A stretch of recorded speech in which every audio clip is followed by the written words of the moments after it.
Grabando 3, 2, 1, ya.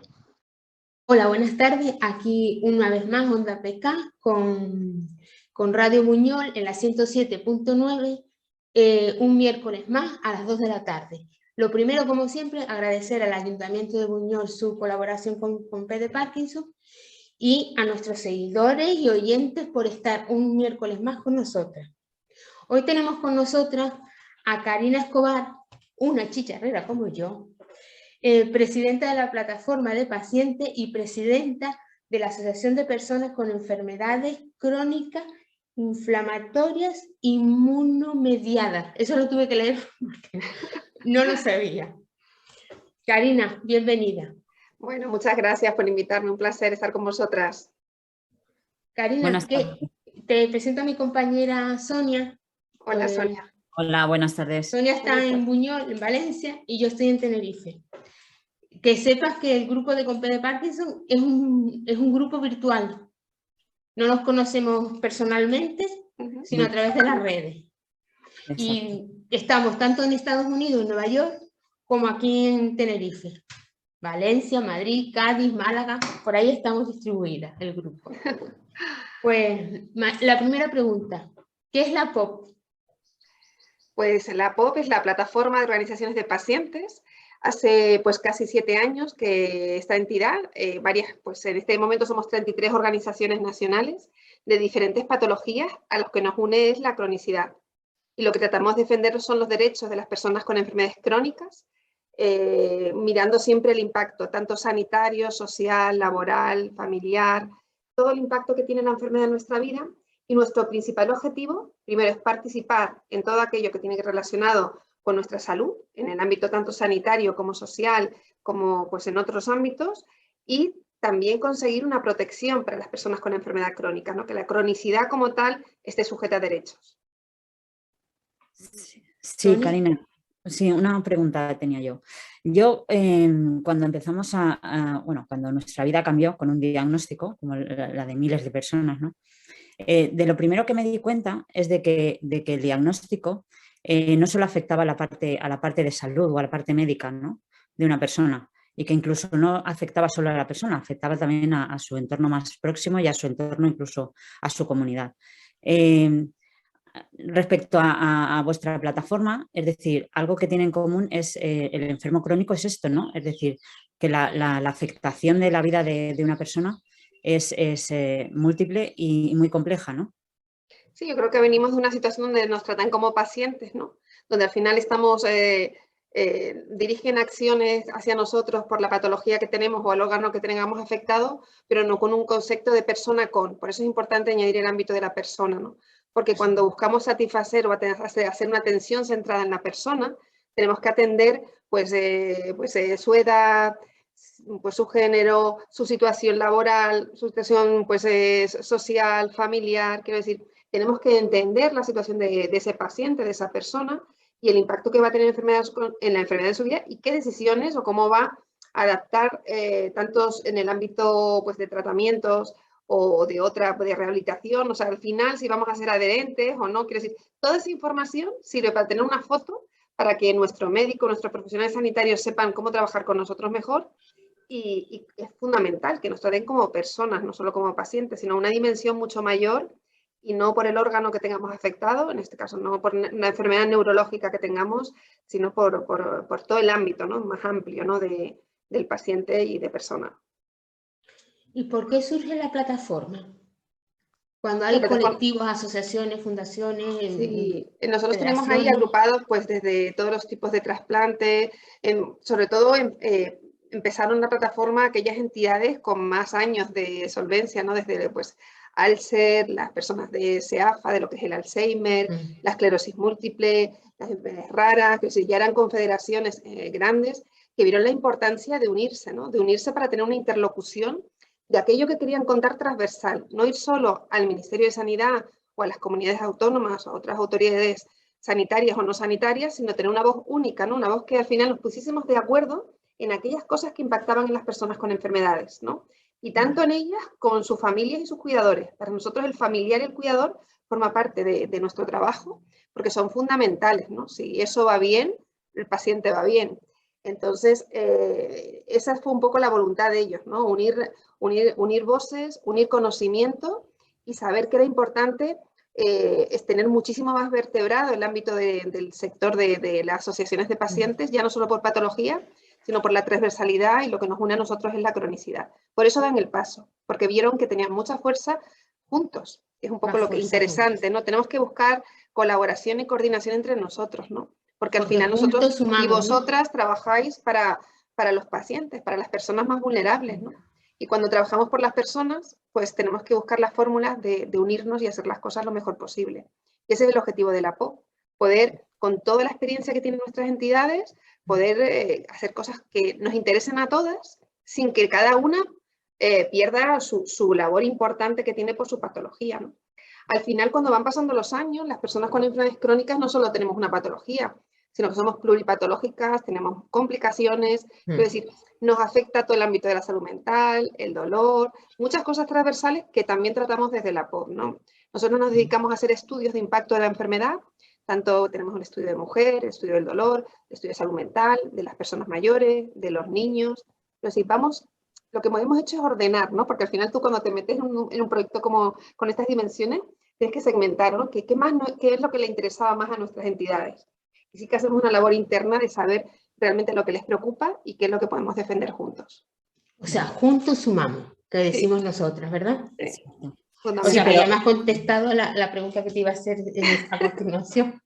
Pero vosotros lleváis incluso más allá, entiendo, el tema de uniros no solo las asociaciones de pacientes, sino que también sería importante ir de la mano profesionales y pacientes, es decir, que incluyan a los pacientes en todo el proceso, en todo el plan y el sistema sanitario, incluyéndolo como uno más dentro del proceso, ¿no? Es decir, que el juntos sumamos o caminamos es no solo los pacientes, sino también incluyendo a la parte de profesionales.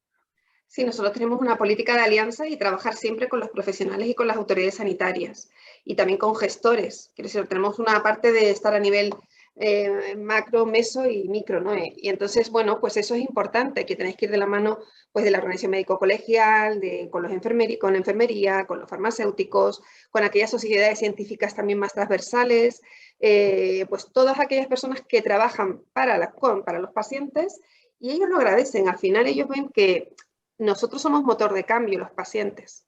Y en el momento difícil que estamos viviendo, donde tiene que haber una transformación del sistema sanitario que se adecue a que va a tener muchísimo más demanda. Hemos pasado por una pandemia que ha dejado pues, una situación muy compleja de la asistencia sanitaria.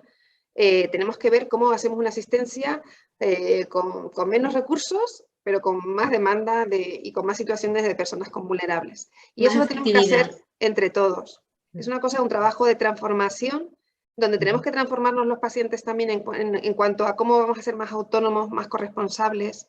Vamos a hacer un poco más de educación en salud, ¿no? Para prevenir la enfermedad, pero yo creo que es fundamental que trabajemos con las personas que ya tienen una enfermedad en esa prevención secundaria y terciaria y que ayudemos a que sea más, bueno, que no tengan que asistir tanto a la asistencia sanitaria para que sea todo más eficiente, ¿no? Y al final no se quede nadie fuera. Eso también pasaría por como tú decías, la transformación del sistema sanitario, por ejemplo, desarrollando más el tema de la telemedicina, que aquí en España pues no está apenas, o sea, hablamos todavía de nuevas tecnologías, que ya estamos 30 años con las nuevas tecnologías, 30 años, pero le seguimos llamando nuevas tecnologías. Y de ahí también el cambio que tú decías, no solo del sistema en sí, sino también, ¿no?, de la cultura en cuanto a nuestra relación con la salud, de incluir también pues tecnología o sistemas a distancia que, como tú decías, pueden a lo mejor acortar tiempos o emplear menos recursos directos, no sé, digo solo en algunos casos, claro, no digo telemedicina en toda la medicina. Ahora mismo cuando estamos hablando de transformar y de innovar, ¿no?, que van de la mano, estamos siempre de pues, acceso a la innovación, pues en terapias, en medicamentos, en toda esa parte, la innovación en cuidados y en procesos, que van de la mano de una innovación en telemedicina, en tecnología, en sistemas de información que ayuden, ¿no?, a que podamos cuidar mejor a las personas que más lo necesitan. Poder segmentar o saber dónde están ubicadas y qué necesidades tienen esas personas. Entonces, sí que es importante la telemedicina y toda la innovación que se haga en nuevas formas de lo que sería pues, tener los sistemas de información mejor del paciente. La historia clínica es del paciente. Nos cuesta mucho tener 17 comunidades autónomas que no están comunicadas entre sí y que al final, cuando hablamos de equidad de cohesión, se ve al final tus decisiones incluso de unas vacaciones o de hacer cualquier tipo de decisión en tu vida, de cambio de trabajo, de cambio de residencia, dependen pues de qué prestaciones vas a tener en otra comunidad autónoma, o realmente si puedes llevarte tienes un accidente o una situación en otra comunidad autónoma y lo que cuesta acceder los datos tuyos en salud, incluso que el propio paciente, eso le limita, nosotros tenemos estudios sobre eso, le limita a la hora de tomar decisiones sobre su vida. Entonces, los sistemas de información están ahí, hay que arreglarlos, tenemos que buscar una interoperabilidad de nuestros datos en salud, que nuestros datos en salud puedan ser utilizados de una manera pues, protegida, protegiendo nuestra identidad para lo que sería la investigación, pero también tiene que buscar nuevas formas de aproximarse al paciente y hacer seguimiento.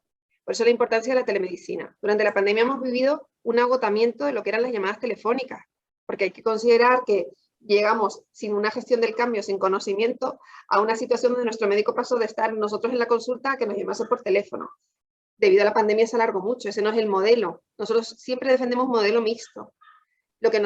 Y también una cosa importante, tenemos un sistema muy reactivo. Si nosotros vamos, nos atienden, pero no es proactivo en tener información sobre nosotros que adelante cualquier situación de debilidad o de empeoramiento que pudiese ayudar a que nuestra salud esté más controlada, pero también la asistencia sanitaria también no tenga tanto desgaste, lo voy a decir así, como desgaste. Quiero decir que sea óptimo, ¿no? Que sea más efectiva esa atención sanitaria y resultado en salud de ese paciente.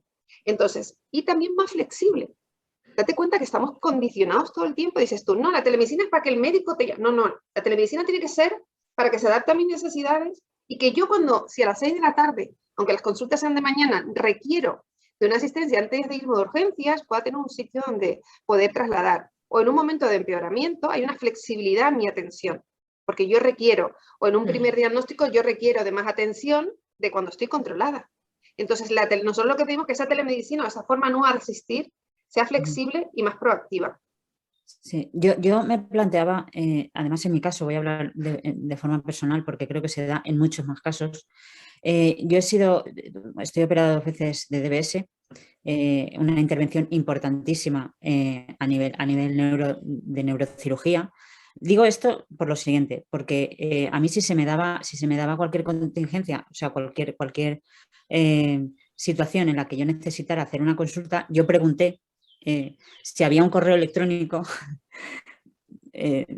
Claro, a mí me parecía una pregunta bastante normal. Si había un correo electrónico en el que yo podía, fíjate, que no era ni siquiera inmediato, que era para hacer una pregunta y que me contestaran. Pero claro, a mí hubo una respuesta que yo no me planteé, y es que no hay recursos para atender ese correo electrónico, me refiero. Si los recursos, es que eso también sería a estudiar, digo, los sistemas, claro, el sistema de telemedicina o el añadir este tipo de servicios también debería llevar una reestructuración de la organización en sí para que pudiera atender. Y eso está claro. Pero me refiero a que algo tan habitual como hoy en día, como un correo electrónico, en muchos sitios no existe, donde puedas, como tú decías, tienes que esperar a que te llame el profesional para poder atender, que en situaciones así como muy complejas parece extraño, ¿no? Es decir, que tengas que esperar a que te llamen. Por eso es importante que los pacientes estemos en la participación de esos modelos nuevos de atención que se quieren. Porque cuando nos preguntan, yo no quiero telemedicina para todo. ¿Sabes? No, yo quiero que se hagan proyectos adecuados en que momentos de cirugías complejas, en los 15-20 días o el mes que yo tengo de recuperación, pueda tener esa comunicación con mi profesional sanitario. Tipo un WhatsApp, tipo algo rápido, que no me haga complicado, pero que me ayude a cuidarme mejor y ser más autónomo en cuanto a no asustarme o ver que esto es normal, no es normal, si esto, es decir, porque se nos pierde mucha información, incluso para los familiares a veces es complejo pues poder atender, ¿no? Yo es que siempre digo, siempre es mejor esto que tener que acudir a urgencias y llenar urgencias que puedes tener más riesgo. Yo digo, Dios mío, yo prefiero que me atendiesen de esa manera, tener alguna que llegar a urgencias en frío. Quiero decir, con una situación pues más compleja. Entonces, creo que eso es un uso mejor de los sistemas y de los servicios. Y somos capaces de que lo que no se haga de esa manera es una carga más para el sistema y para la asistencia. Totalmente de acuerdo. Y Marta me decía que tenéis el superpoder de compartir al estar muchas asociaciones. ¿Cuántas sois actualmente? 33 entidades. Y después Pues 33 entidades uniendo, eso es lo que nosotros llamamos el superpoder de compartir. Bueno, nosotros, y seguimos. Sí. Dime. No, que te quiero decir que es importante. Nosotros al final de esas 33 entidades cuelgan 1.450 entidades a nivel local, autonómico y regional, con lo cual la capilaridad de todas nuestras entidades ayuda también, ¿no? a dar información. Fíjate, durante la pandemia nuestros estudios, hicimos 3 estudios de impacto de la COVID en las personas con enfermedad crónica y son los datos que se han barajado para medios de comunicación y para autoridades y demás, de saber, porque fuimos los únicos que hicimos el esfuerzo común entre todos al final de que nuestras entidades hacen el esfuerzo de que sus pacientes contesten, ¿no? a las encuestas, pero que todo el mundo sepa que eso tiene un valor porque nos ayuda a hacer pues políticamente o desde el punto de vista del lobby que podemos hacer los pacientes, ir a hablar con datos, que creo que es fundamental. El dato es lo que nos ayuda a hacer tener una profesionalización, ¿no? También del trabajo que hacemos las asociaciones. Y que vean que también es tener datos y experiencias y sumar experiencias que tienen mucho valor. Claro, porque de esa forma yo siempre he pensado que nuestra base es justamente esa, porque pensamos que de esa forma es la única forma en la que se pueden optimizar recursos, es decir, sabiendo lo que necesitamos, es optimizar, ajustar al máximo los recursos para que sean lo más eficientes en su empleo, ¿no? Nosotros tenemos un proyecto ahora de salud digital también donde queremos investigar de una manera más unida, ¿no? Porque al final nosotros investigamos, nuestras entidades investigan, pero no tenemos una plataforma de investigación común.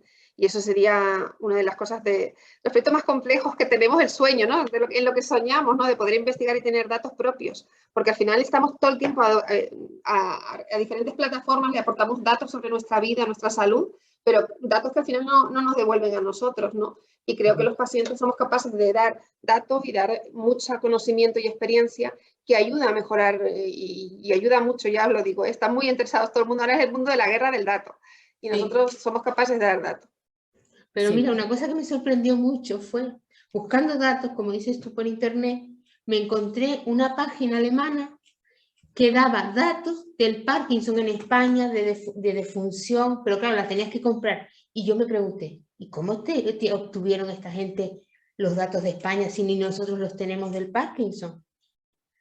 ¿Sabes? Me sorprendió porque hay mucho. mucha parte de buscar información, de encuestas que te hacen, de cosas que al final no sabes para lo que va. Es importante siempre cuando vayamos a hacer una encuesta de salud que se garantice nuestra protección de nuestra identidad, que sepamos para qué es esa información. Creo que seamos también responsables, ¿no? No responsables, sino que al final apostemos por rellenar cosas que al final tienen una repercusión en los pacientes, ¿no? Y que no para un uso comercial, exacto, para no utilizarnos como un uso comercial y que al final al paciente no le llegue nada, ¿no? Nada, exacto. Mira, cambiando de tema, la perspectiva de género en la POC. Pues nosotros fueron una de nuestras prioridades hacer el estudio de mujer que hicimos, enfermedad crónica y discapacidad. Fue como una prioridad, ¿no? Porque vimos el impacto, teníamos como, yo creo que ideas preconcebidas entre todas y entre nosotras mismas, ¿no? De en qué situación teníamos. Entonces, bueno, uno de los datos más importantes es ver cómo tardábamos antes de la pandemia, que después de la pandemia no tenemos el dato, pero los diagnósticos se han retrasado completamente. Tardamos casi el doble de tiempo que los hombres en ser diagnosticados.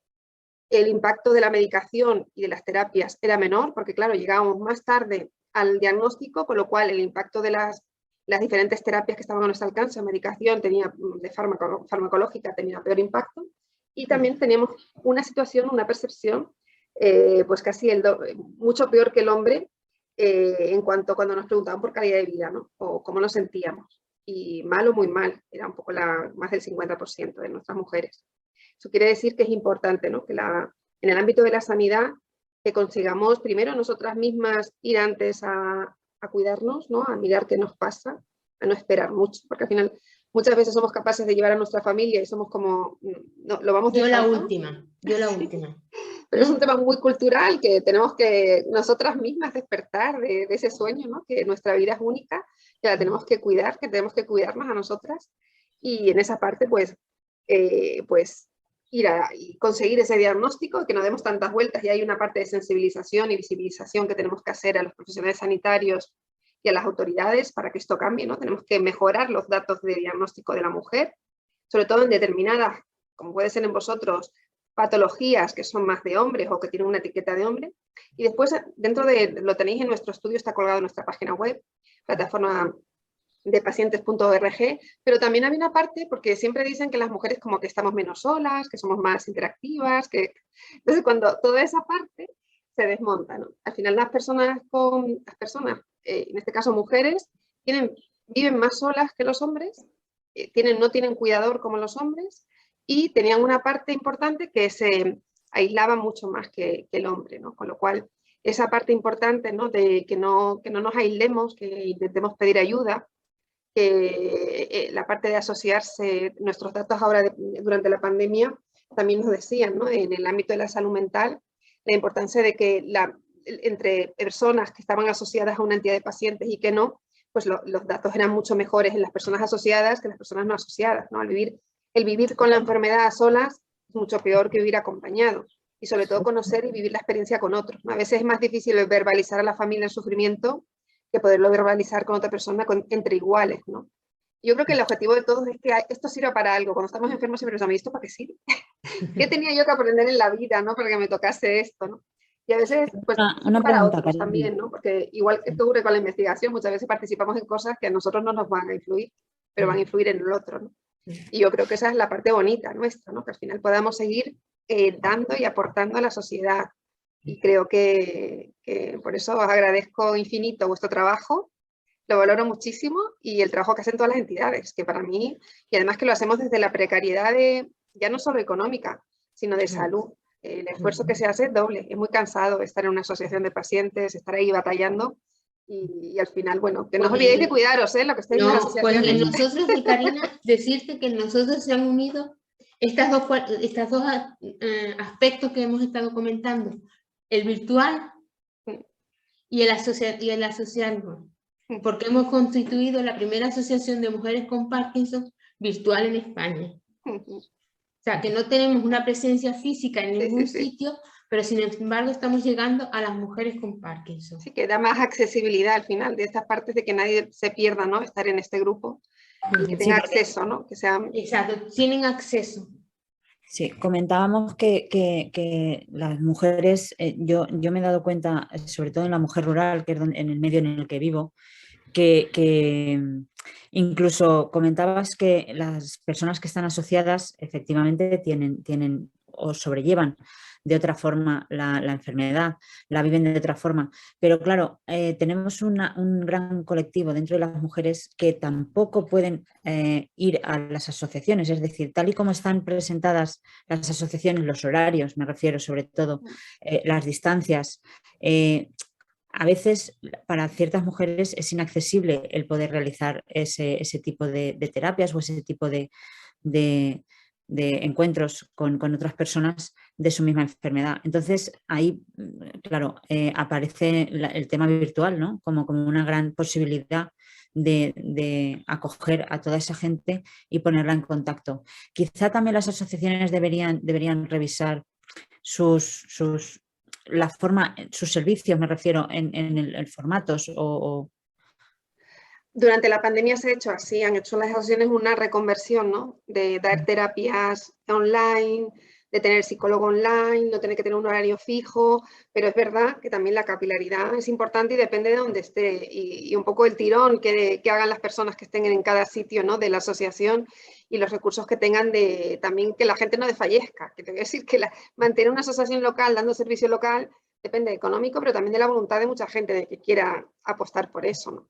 Entonces, creo que sí que hemos aprendido durante la pandemia, y ahí nosotros tenemos un programa que se llama Esenciales, que también lo tenéis en nuestra página web, donde cada una de las entidades nuestras cuenta su experiencia de cómo ha tenido que reconvertir su actividad durante la pandemia y cómo se dieron cuenta que podían hacerlo de otra manera, ¿no? Y sobre todo, ¿qué hubiese pasado en esta pandemia si no hubiesen estado las asociaciones de pacientes, que han hecho un trabajo silencioso, pero que han estado al lado de los cuidadores y de los pacientes?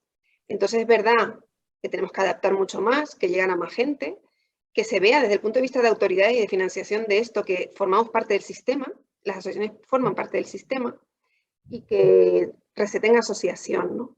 Y que ese valor lo den los profesionales y las autoridades, ¿no? Lo que tiene de que dan calidad de vida, mejoran resultados en salud, con lo cual es más efectivo, ¿no? Y ese coste que podía ser se convierte en invertir, ¿no? En la gente que tienes más vulnerable y que puedes tener localizada. Lo importante de tener localizadas a las personas vulnerables de tu zona, de tu espacio, de saber qué se hace, que no haya, pues, que puedan protegerles, ¿no? Mejor.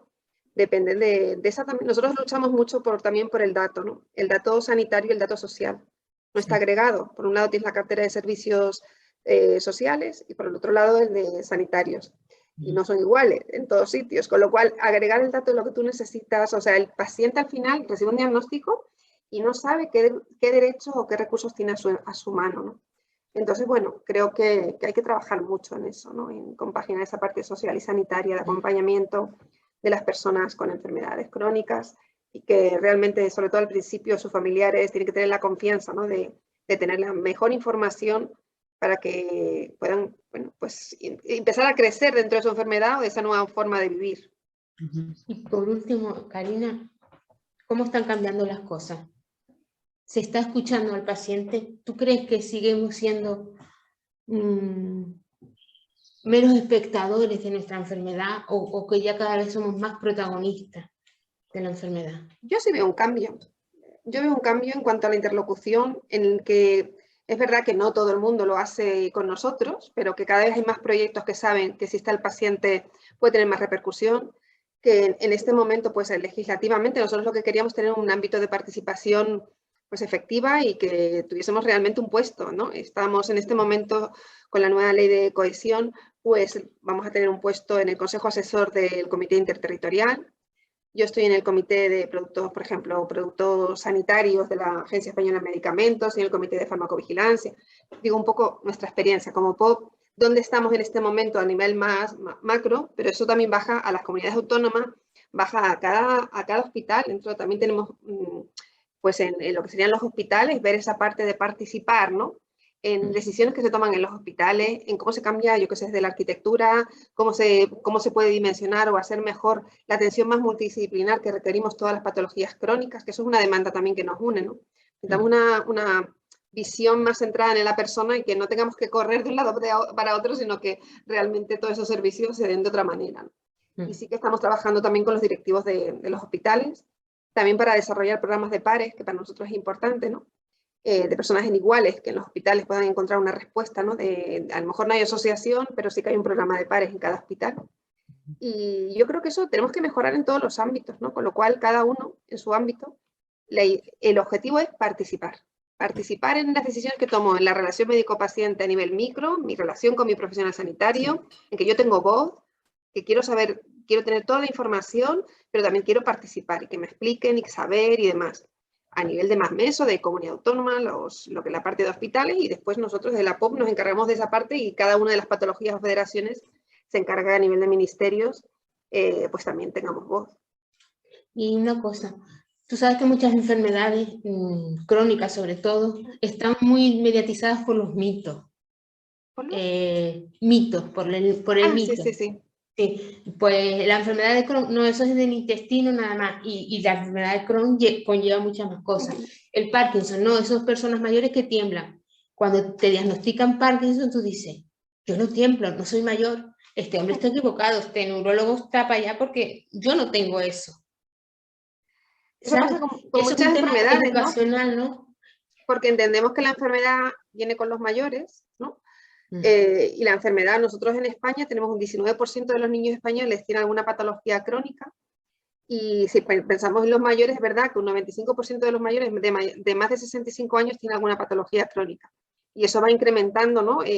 Pues de aquí al 2050, pues todo ese número lo que hace nada más que es incrementar, ¿no? Y la pirámide poblacional pues va a tener que dar muchísima respuesta asistencial, tanto sanitaria como social, de manera diferente, porque es imposible hacerlo con los medios que tenemos actualmente.